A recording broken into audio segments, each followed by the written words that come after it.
Bienvenue, cher créateur de réalité. Ici William, et aujourd'hui c'est avec grand plaisir que je vais te lire un ouvrage, ou plutôt un chapitre, de Joseph Murphy qui traite du subconscient et du succès. C'est dans son livre « La puissance de votre subconscient » que j'ai trouvé le chapitre d'aujourd'hui, le chapitre 11. Et plus je lis les ouvrages de Joseph Murphy, plus je réalise que c'était un homme qui savait de quoi il parlait, qui savait comment reprogrammer son subconscient pour attirer le succès. Donc, peu importe ce que ça veut dire pour toi, le succès. Aujourd'hui, tu vas apprendre comment t'y aligner intérieurement, comment faire en sorte que tu l'attires naturellement dans ta vie. Et donc, je commence aujourd'hui avec le subconscient, l'auxiliaire du succès. Joseph nous dit dans le premier paragraphe, « Le succès, c'est réussir sa vie. Tout au long de cette vie, connaître la paix, la joie et le bonheur. L'expérience éternelle de ses qualités, c'est la vie éternelle dont parla Jésus. Les choses vraies de la vie, la paix, l'harmonie, l'intégrité, la sécurité et le bonheur sont intangibles. Elles proviennent du moi profond de l'homme. Méditer sur ces qualités, c'est installer ces trésors célestes dans notre subconscient.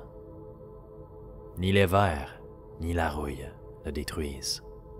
MT 6:20. Les 3 pas vers le succès. Le premier pas vers le succès, c'est de découvrir la chose que nous aimons faire et de nous y appliquer. Le succès se trouve dans l'amour de ce que l'on fait.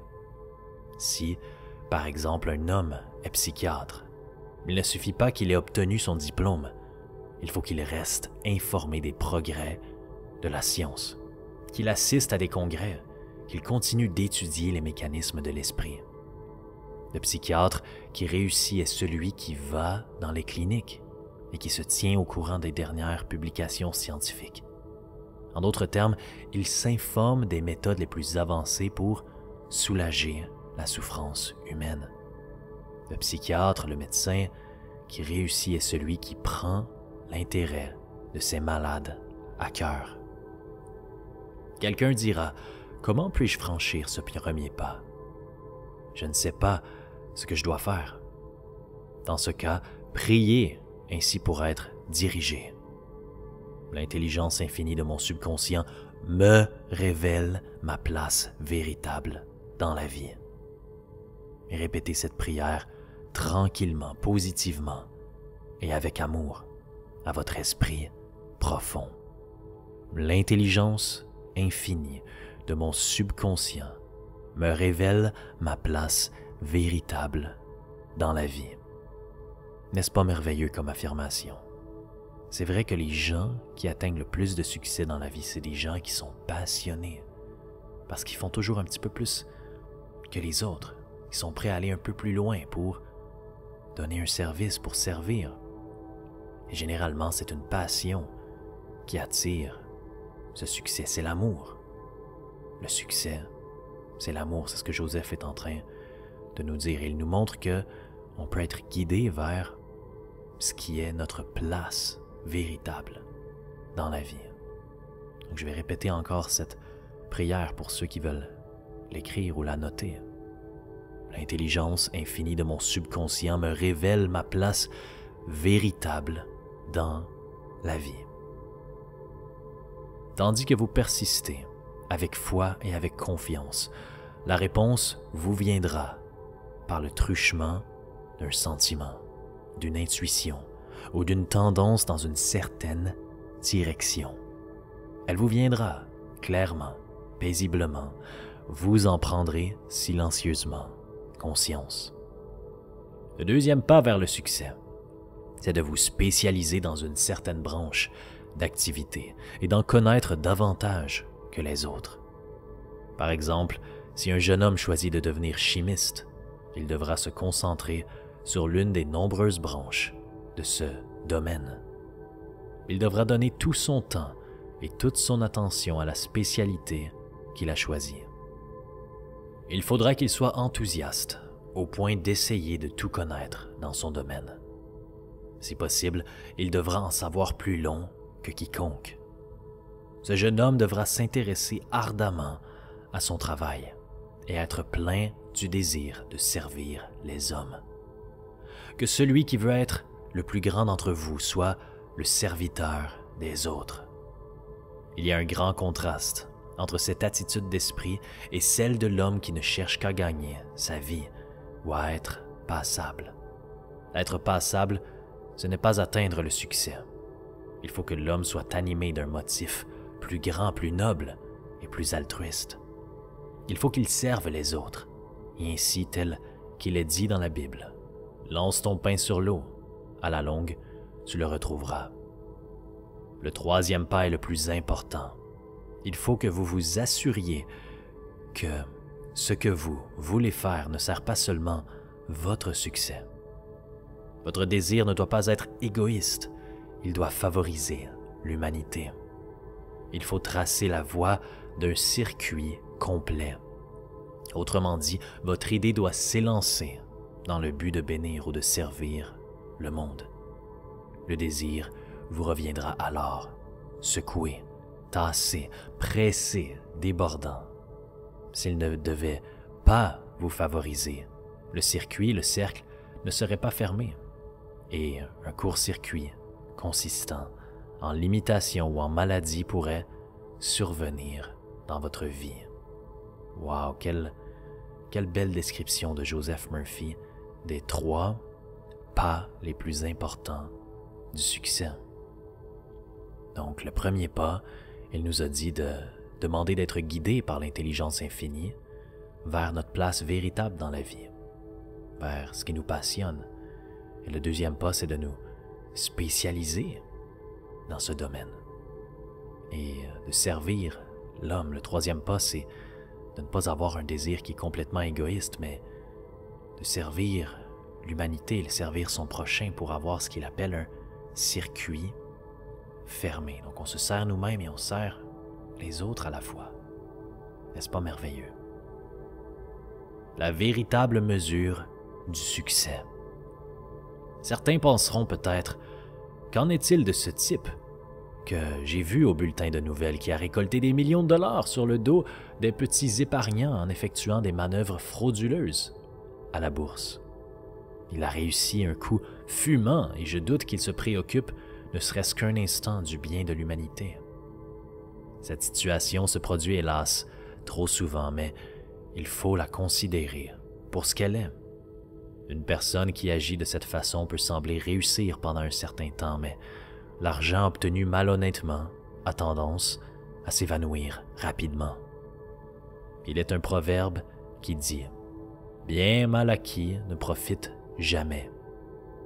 Lorsque nous dérobons à autrui, nous nous volons nous-mêmes, parce que nous sommes alors dans un état d'esprit de pénurie et de limitation qui peut se manifester aussi bien dans notre corps, notre famille et nos affaires. Ce que nous pensons et sentons, nous le créons. Nous créons ce que nous croyons. Même si un homme a accumulé frauduleusement une fortune, cela ne lui donne pas le succès, car il n'y a pas de succès sans paix d'esprit. À quoi sert à un homme la richesse accumulée s'il ne peut pas dormir la nuit, s'il est malade ou hanté par un complexe de culpabilité?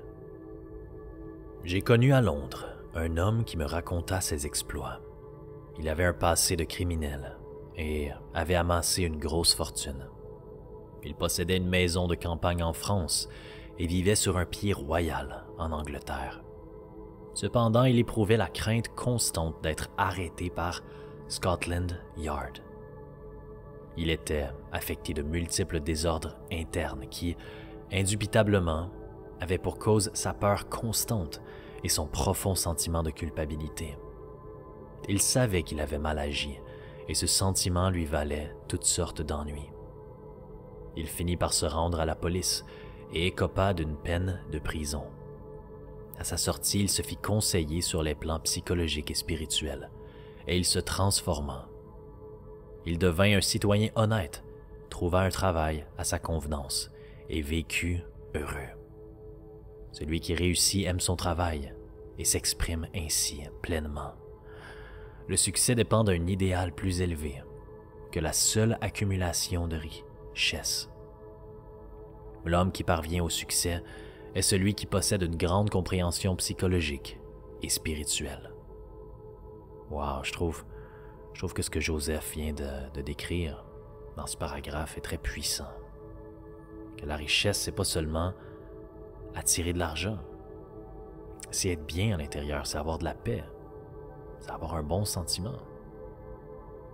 Et même quelqu'un qui a attiré son argent d'une manière criminelle, parfois on voit seulement l'extérieur, on pense que cette personne a atteint le vrai succès, mais souvent ce n'est pas le succès véritable. C'est juste attirer des biens matériels. Mais à l'intérieur, il manque un alignement, il manque une paix, il manque la base qui rend quelqu'un qui a du succès heureux. Beaucoup de grands industriels d'aujourd'hui doivent leur succès au judicieux emploi de leur subconscient. Ils cultivent la capacité de s'imaginer que leur projet est déjà réalisé. Le subconscient rempli de cette vision mettra tout en œuvre pour qu'il se concrétise. Si vous chérissez un but, les moyens pour l'atteindre se présenteront de façon mystérieuse grâce à la puissance miraculeuse de votre subconscient. Lorsque vous considérez les 3 étapes vers le succès, n'oubliez jamais la puissance sous-jacente de votre subconscient, car c'est cette force qui se trouve derrière toutes les étapes de la réussite. Votre pensée est créatrice. Une pensée nourrie par l'émotion devient une chose à laquelle on croit fermement. En considérant les 3 pas vers le succès, vous ne devrez jamais oublier la puissance sous-jacente des forces créatrices de votre subconscient. C'est l'énergie qui se trouve derrière tout projet de réussite. Votre pensée est créatrice. La pensée alliée au sentiment devient une foi, une croyance subjective. Il vous est fait selon votre foi. MT 9:29. La connaissance de cette force puissante qui est en vous est capable de concrétiser tous vos désirs. Elle vous donne la confiance ainsi qu'un sentiment de paix. Quel que soit le domaine de votre action, il faut que vous appreniez les lois de votre subconscient.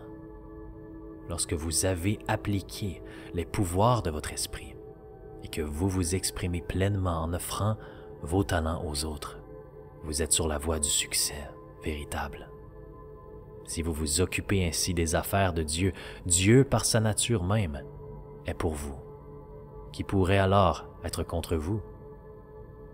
Armé de cette connaissance, aucune puissance dans le ciel ou sur la terre ne pourra entraver votre succès.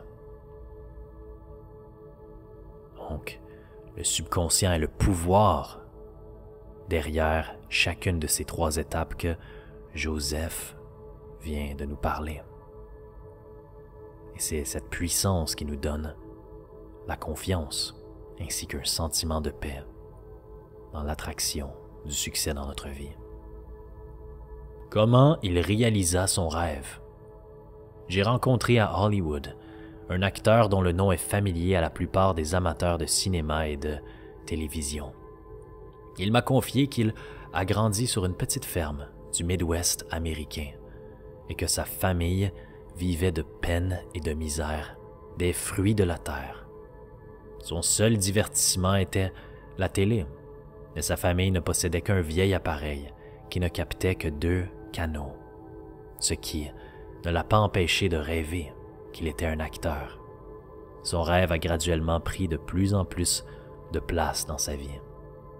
Chaque fois que je travaillais au champ ou que je conduisais les vaches à l'étable, j'imaginais mon nom écrit en grosses lettres sur la façade d'un théâtre très populaire.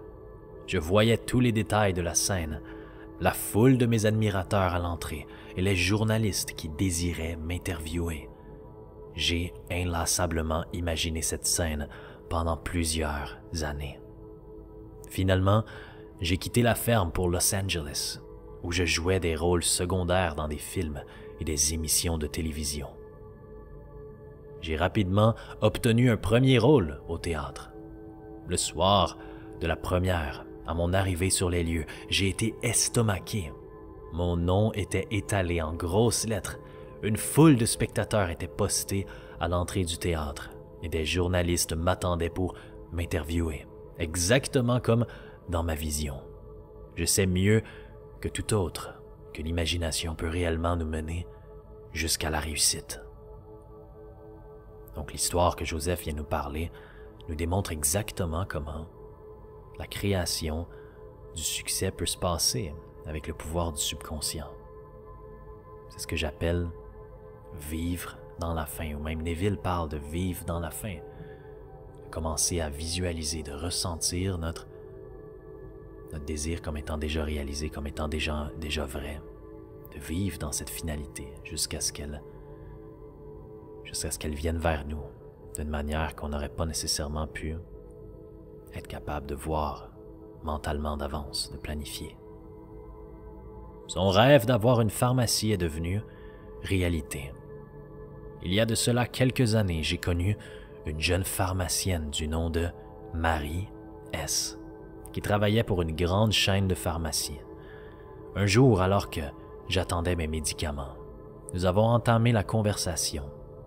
Je lui ai demandé si elle aimait son travail. Elle m'a répondu « Oui, ça va. Avec mon salaire et les commissions, je m'en sors bien. Et la compagnie a un bon système de participation aux bénéfices.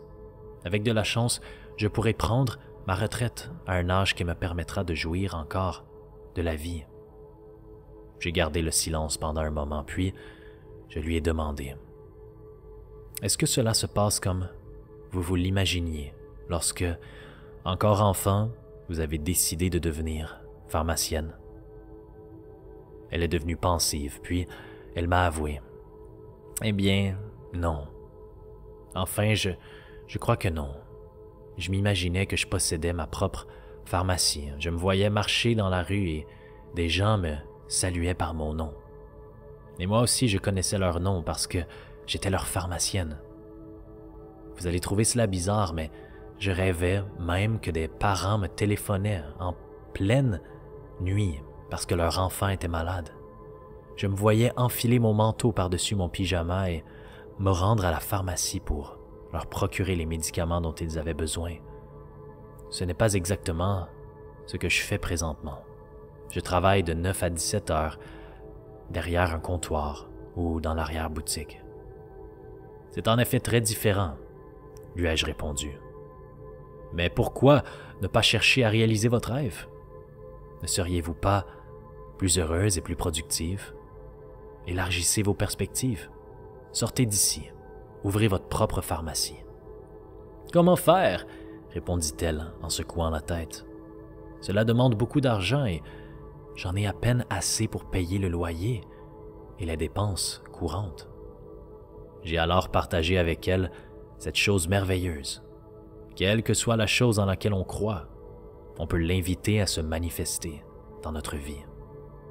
Je lui ai expliqué sommairement quelle était la puissance du subconscient. Elle a vite compris que si elle réussissait à l'imprégner d'une image claire et précise, ce dernier mettrait tout en œuvre afin que cette pensée se concrétise. Elle a alors commencé à s'imaginer dans sa pharmacie, à classer des bouteilles, à remplir des ordonnances et à servir ses clients qui étaient également ses voisins et amis.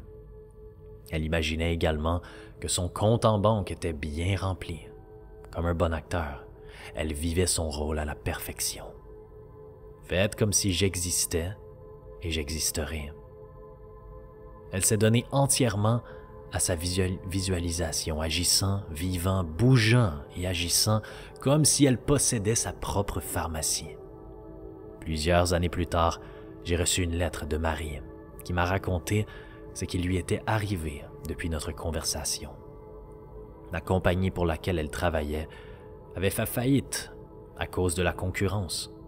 Elle est alors devenue représentante pour une compagnie pharmaceutique et son territoire s'étendait sur plusieurs États. Un jour, elle s'est rendue à la limite ouest de son territoire, dans une petite ville où il n'y avait qu'une seule pharmacie. Elle n'était jamais allée à cet endroit, mais aussitôt qu'elle y a mis les pieds, elle a reconnu les lieux qu'elle avait vus si clairement en imagination. Elle était abasourdie et elle a raconté au propriétaire de la pharmacie cette incroyable coïncidence. À son tour, le propriétaire lui a confié qu'il désirait prendre sa retraite, mais qu'il ne voulait pas vendre ce commerce à une grande chaîne, car il appartenait à sa famille depuis 3 générations. Après plusieurs discussions, le propriétaire a offert à Marie de lui prêter l'argent nécessaire pour acheter la pharmacie et a accepté qu'elle le rembourse à même les profits.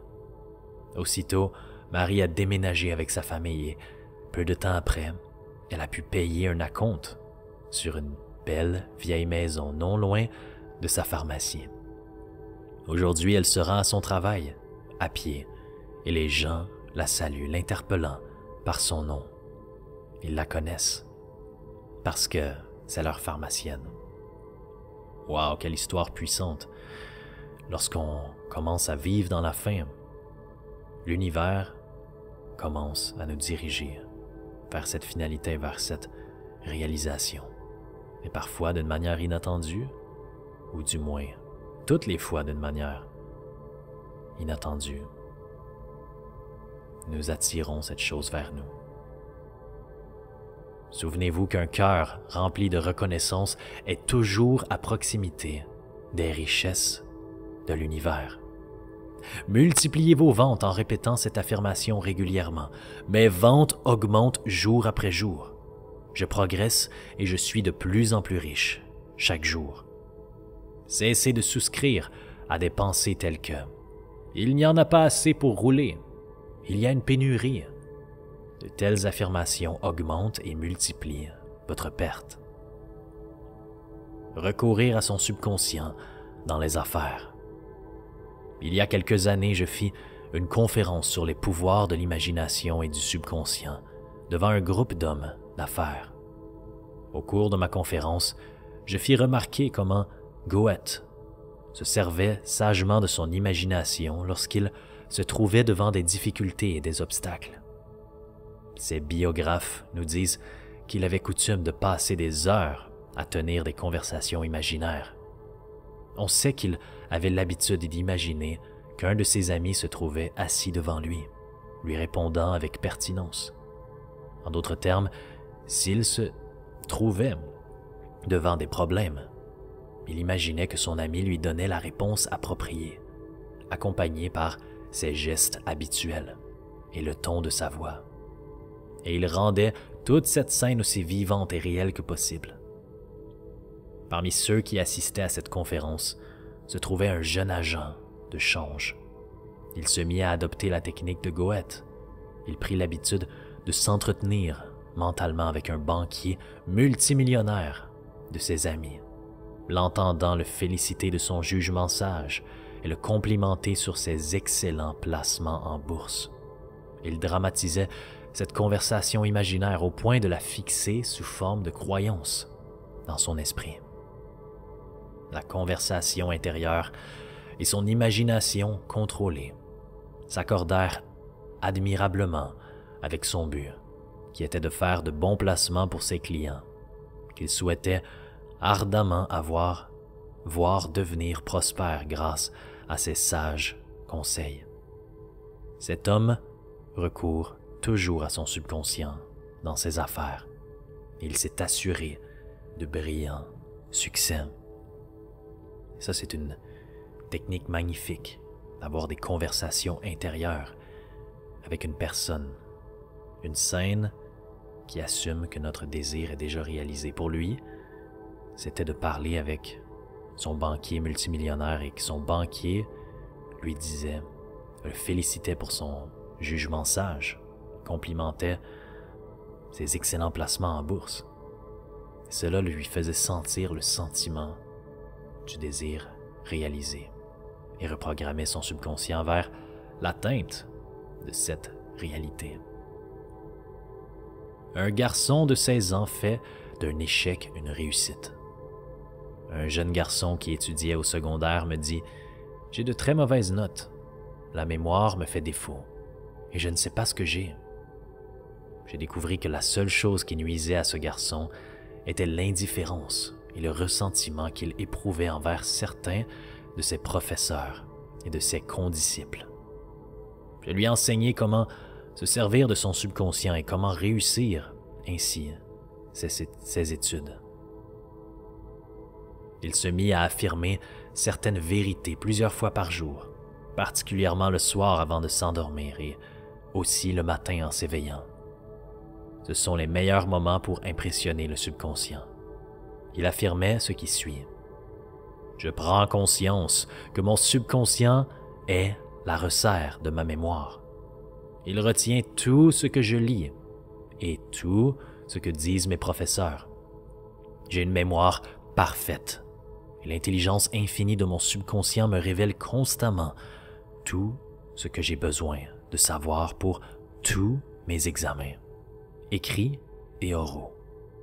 Je rayonne d'amour et de bonne volonté envers tous mes maîtres et mes camarades. Je leur souhaite sincèrement le succès et toutes les bonnes choses. Ce jeune homme jouit à présent d'une plus grande liberté que jamais. Ses notes sont excellentes. Il imagine constamment que ses maîtres et sa mère le félicitent de ses succès scolaires. » C'est fou comme on se limite parfois en se disant « Ah, je n'ai pas une assez bonne mémoire, je n'ai pas assez de talent, je n'ai pas assez de ci, je n'ai pas assez de ça. » Ce que Joseph vient de nous dire, c'est lorsque on voit qu'on est en train de se limiter, on a tout simplement à commander notre subconscient, à affirmer ce qu'on veut. Et dans le cas de ce garçon, c'était d'affirmer une mémoire parfaite, d'affirmer que l'intelligence infinie de son subconscient lui révèle constamment ce dont il a besoin pour réussir ses examens, ses écrits et ses oraux. Donc, qu'est-ce que toi, en ce moment dans ta vie, tu pourrais commander, tu pourrais impressionner ton subconscient avec? Comment réussir un achat ou une vente? En négociant des achats et des ventes, souvenez-vous que votre esprit conscient est le démarreur et votre esprit subconscient le moteur. Il faut démarrer le moteur pour qu'il puisse mettre la machine en marche. Votre esprit conscient est la dynamo qui stimule le pouvoir de votre esprit subconscient. Pour transmettre votre désir, votre idée ou l'image que vous formez à votre esprit profond, il faut d'abord vous apaiser. Cette attitude détendue empêche les sujets étrangers et les idées fausses de troubler l'absorption mentale de votre idéal. De plus, dans cette attitude d'esprit passif, tranquille et réceptive, l'effort est réduit au minimum. Il faut ensuite imaginer la réalité de ce que vous désirez. Par exemple, si vous désirez acheter une maison, vous affirmez ce qui suit dans un état d'esprit conscient et calme. L'intelligence infinie de mon subconscient est toute sagesse. Elle me révèle à présent la maison idéale qui est admirablement située et qui répond à tous mes besoins tout en étant à la mesure de mes moyens. Je remets à présent cette requête à mon subconscient et je sais qu'il me répond conformément à la nature de ma requête. Je la lui remets dans la foi et la confiance absolue, tout comme le fermier dépose dans la terre ses semences, s'en remettant implicitement aux lois de la croissance.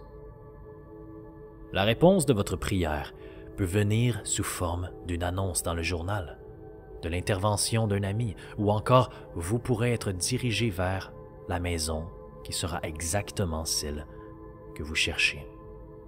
Il y a bien des moyens par lesquels votre prière peut être exaucée. La connaissance principale en laquelle vous pouvez mettre votre confiance, c'est de savoir que la réponse vient toujours, à condition que vous fassiez confiance à l'action de votre esprit profond.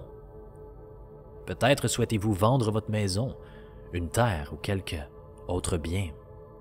Au cours de consultations privées, j'expliquais à des agents immobiliers comment je vendis ma propre maison de Orlando Avenue à Los Angeles. Beaucoup d'entre eux appliquèrent la technique dont je me servis et obtinrent des résultats remarquables et rapides. J'avais placé dans le jardin devant ma maison un écriteau sur lequel était écrit « À vendre par le propriétaire ». Le lendemain, je me dis en m'endormant « À supposer que tu vendes ta maison, que ferais-tu » Répondant à ma question, je me dis « J'enlèverai mon écriteau et je le mettrai dans le garage. » En imagination, je m'emparai de l'écriteau, le mis sur mon épaule, me rendis au garage, jetai l'écriteau à terre et dis en riant « Je n'ai plus besoin de toi !» Je ressentis la satisfaction que j'allais éprouver, prenant conscience que tout était accompli. Le lendemain, un acheteur me fit un paiement initial de 1000 $ et me dit « Enlevez votre écriteau, nous allons faire un sous-sein privé. » Immédiatement, j'enlevai mon écriteau et le mis dans le garage. L'action extérieure était conformée à l'action intérieure. Il n'y a rien de nouveau dans tout cela. Il en est au-dedans comme au-dehors, c'est-à-dire que l'image imprimée dans votre subconscient s'exprime sur l'écran objectif de votre vie. L'action extérieure suit l'action intérieure. C'est ce que j'appelle souvent le principe du miroir.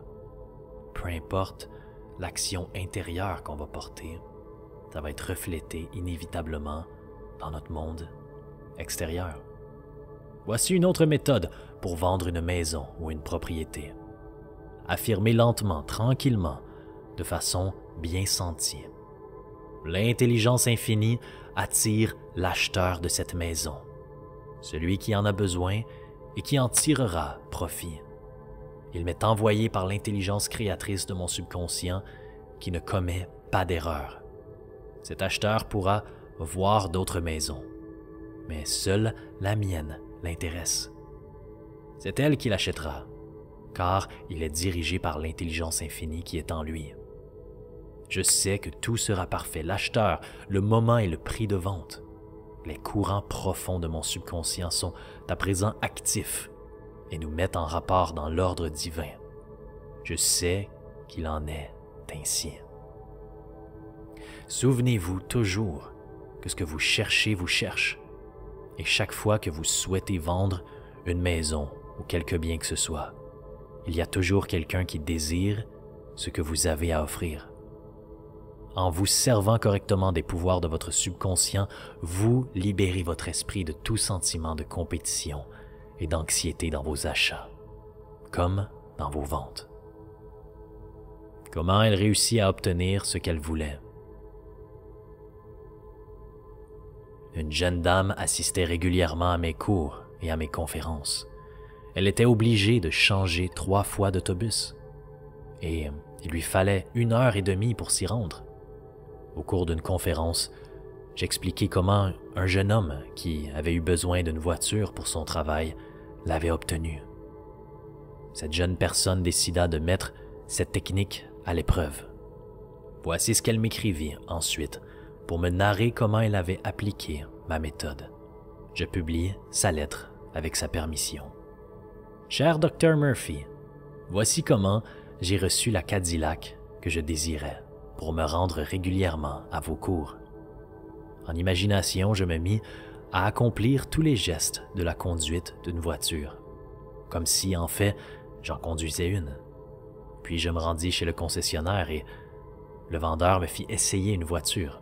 Moi-même, je conduisis cette Cadillac et je déclarai à maintes reprises qu'elle m'appartenait. Je continuai d'entretenir cette image mentale, montant dans la voiture, la conduisant, sentant son capitonnage, etc. Et cela pendant plus de 2 semaines. La semaine dernière, je me suis rendu à votre cours en Cadillac. Mon oncle Dinglewood est décédé et il m'a légué sa Cadillac ainsi que toutes ses propriétés. Une technique de succès mise à l'épreuve par d'éminents hommes d'affaires. Beaucoup d'hommes d'affaires importants se servent du terme abstrait « succès », le répétant tranquillement à maintes reprises tous les jours, jusqu'à ce qu'ils parviennent à la conviction que le succès leur appartient.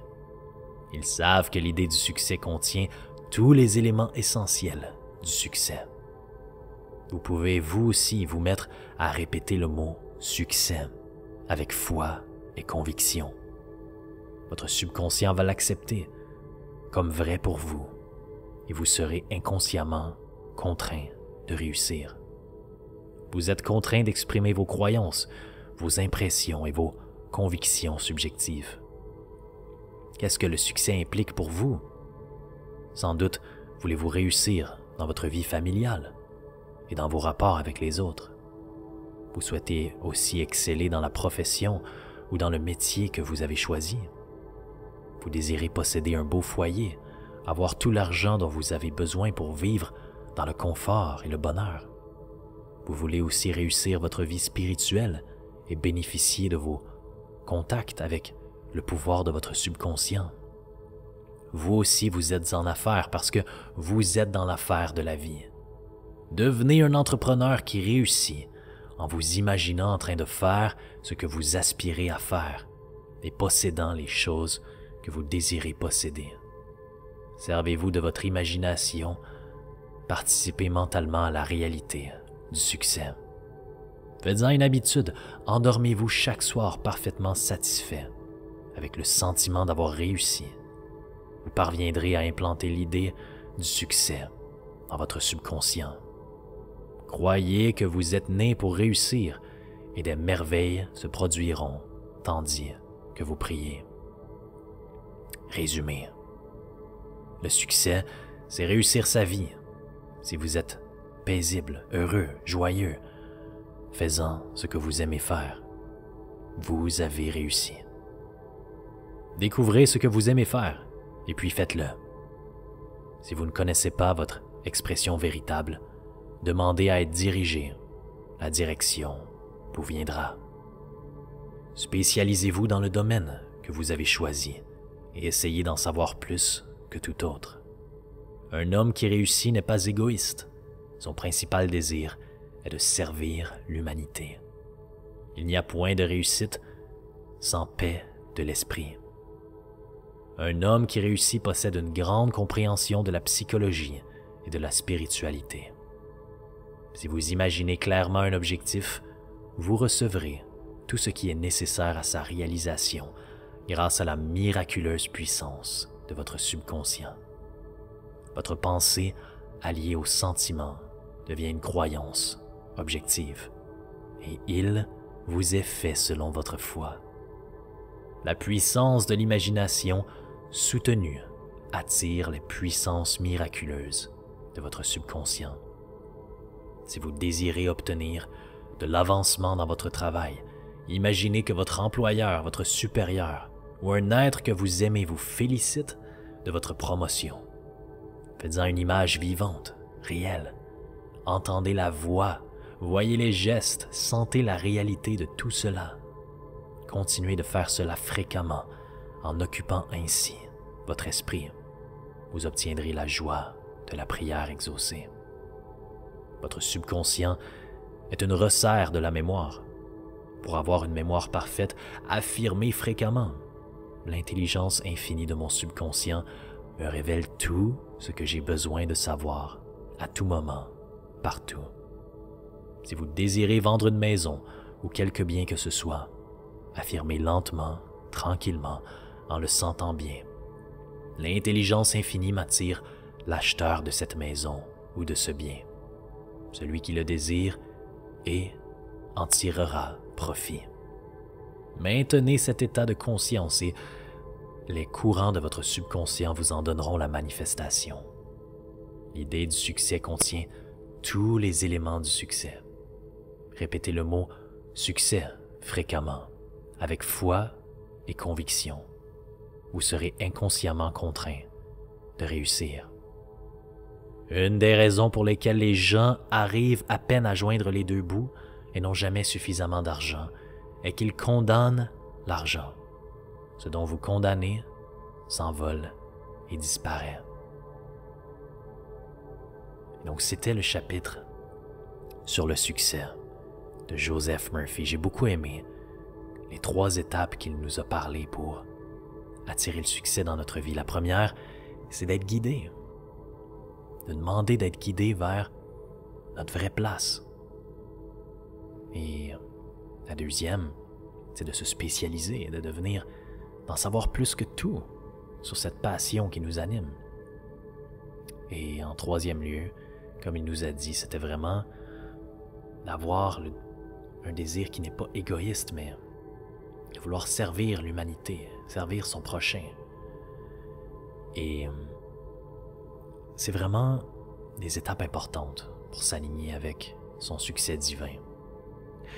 Si tu as besoin d'aide à trouver ta place, savoir c'est quoi ton objectif qui est relié avec ton âme, ta mission de vie que j'aime appeler, et que tu aimerais avoir un peu d'aide pour créer ta réalité en tant qu'entrepreneur, en tant que professionnel, ça va me faire plaisir de t'assister, de t'aider là-dedans. J'ai déjà aidé 7 entrepreneurs dans les 6 derniers mois à non seulement s'aligner avec leur vision, mais à commencer à la créer, à l'attirer dans leur vie. Et si ça t'intéresse de travailler avec moi, je t'invite à cliquer dans la description et à avoir un appel avec moi, voir si je peux t'aider, si on est un bon fit. Si tu as des questions sur ce qu'on vient de lire, sur l'ouvrage, si tu aimerais partager quelque chose, je t'invite à laisser un commentaire dans le bas de la vidéo. Comme d'habitude, je te remercie, cher créateur, et on se voit à la prochaine vidéo. Bon succès et bonne création à toi.